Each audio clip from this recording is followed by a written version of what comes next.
na panguma na ang ibig sabihin ay pagsasaka at panagat naman na ang ibig sabihin ay pangingisda na kung saan ito ang pangunahing hanap buhay ng mga mamamayan ng Balod.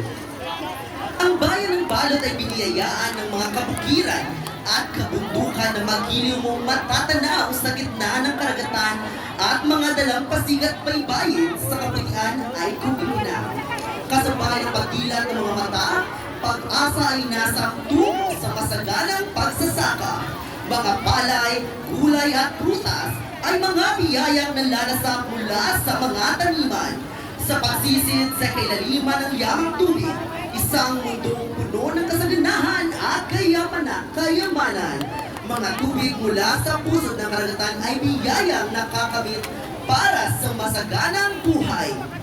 Tunay ngang pinagpala, mapayamang dagat o lupa. Lahat ay mula sa gabay at bendisyon ng ating patron na si Magulada Concepcion. Mula sa gabay ng ating patron, sipag at higang kaagapay ng bawat Balodenyo. Tayong lahat ay uusbong at walang maiiwan. Halina't tunghayan ang pagpupugay sa ating mga magsasaka at mangingisda na siyang kaagapay sa patuloy na pagunlad. This is contingent number 4 from Immaculate Conception Academy, Balod Incorporated. Lupad Balod, Lupad Pinalangga nga Banwa, Tribu Abagat, bato sa Pangumagat Festival 2024!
Okay, that was contingent number 4, Tribu Kapagan.